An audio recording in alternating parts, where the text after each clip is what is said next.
right, continuing from our pinch pot, we're gonna create a base of a cupcake. So to start with that, we have our pinch pot ready to go. Making sure that the top is flat. If that did not happen, you are going to take the bottom of it and you are going to do some light taps against the table or board. The light taps will smooth out this top surface so that it is all the same level. The next thing we're going to do is we are going to do the same thing for the bottom. So I'm going to flip it over and give it some light taps.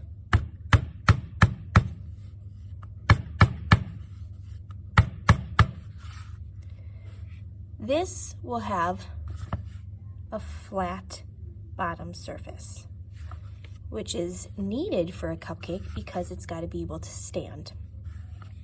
The next thing that we're going to do is we are going to take a popsicle stick, and you are going to hold the inside with your fingers,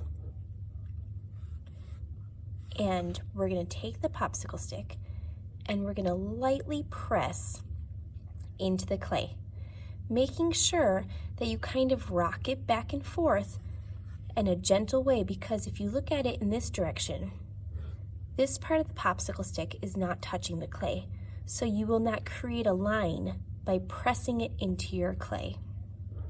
So I'm going to put my fingers behind it, because any pressure that I put onto this popsicle stick is going to do the exact pressure over here, so it could pop it through this way.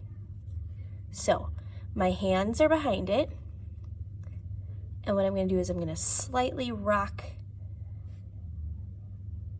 the popsicle stick, creating that nice little gap for the base of the cupcake, for that pattern look. When we are doing this, we need to make sure that our popsicle stick is going straight up and down as we're doing our cupcake. Otherwise, we start getting tilted patterns. So each time I do this, I need to make sure that I'm going straight up and down from the base of the cupcake. So I want the initial line to be pressed in. We can always go back into it later to touch it up or thicken it out.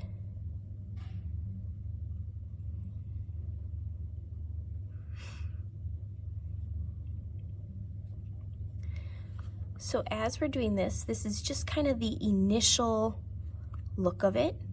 You can always go back into it later, fix up the lines.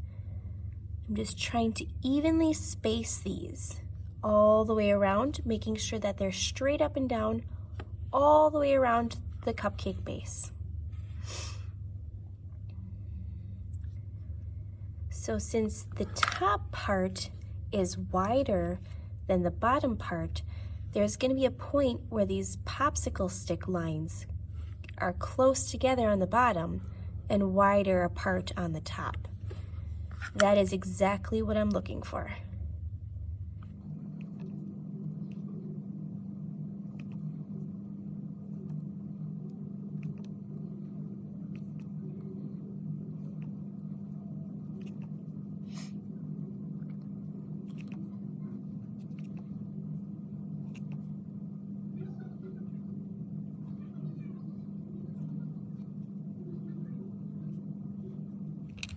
All right, now that I completed that, I'm going to go around just to make sure that I got all the spaces, that it's pretty even all the way around.